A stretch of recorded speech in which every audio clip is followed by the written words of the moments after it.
ধানমন্ডি ৩-২ এক ভয়াবহ ধ্বংসযজ্ঞের প্রহর। আপনি যা দেখছেন তা বিশ্বাস করতে পারবেন না। আপনি কি জানেন ধানমন্ডি ৩-২ নম্বরে এখন কি ঘটছে? আপনি যদি সেখানে গিয়ে থাকেন তাহলে এক ভয়াবহ দৃশ্য আপনার সামনে ফুটে উঠবে যা দেখে আপনার শ্বাস থেমে যাবে। বৃহস্পতিবার ৬ ফেব্রুয়ারি সকাল ১টা পর্যন্ত ধানমন্ডি ৩-২ নম্বরে ৬তলা ভবনটি ভাঙা হচ্ছে, আর সেই ভাঙনের মধ্যে এক চরম বিশৃঙ্খলা সৃষ্টি হচ্ছে। মনে হচ্ছে পুরো এলাকা যেন এক ভস্মীভূত হয়ে যাচ্ছে। এখনকার পরিস্থিতি এমন যে শত শত মানুষ ভবনে ঢুকছে, আর তারা যা পাচ্ছে তা নিয়ে চলে যাচ্ছে। শুধু বই নয়, কাঠ, লোহা, স্টিল সব কিছুই মানুষের হাতে চলে যাচ্ছে। অসমাপ্ত আত্মজীবনী, কারাগারের রোজনামচা, secret documents of intelligence branch, এমন অমূল্য বইগুলো একে একে হারিয়ে যাচ্ছে। শুধু বই নয়, বইয়ের কার্টন, স্টিলের কাঠামো সবকিছু মানুষ নিয়ে যাচ্ছে।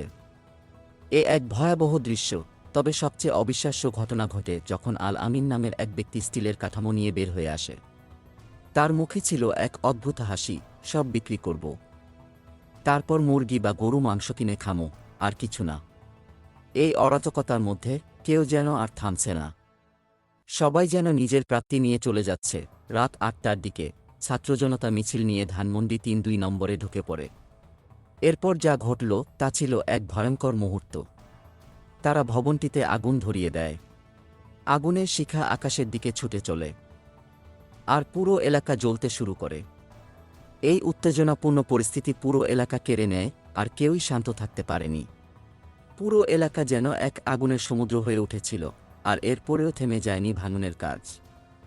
রাত ১টার দিকে এক্সকেভেটর আনা হয় এবং ভাঙনের কাজ আরও তীব্র হয়ে ওঠে। এই ভাঙনের আওয়াজ, কাঠ, লোহা, স্টিল সবকিছু ভেঙে যাচ্ছে।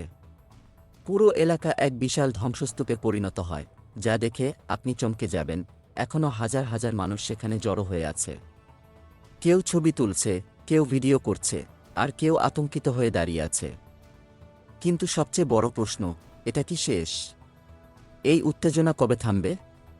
কেন এমন ভয়াবহ পরিস্থিতির সৃষ্টি হয়েছে?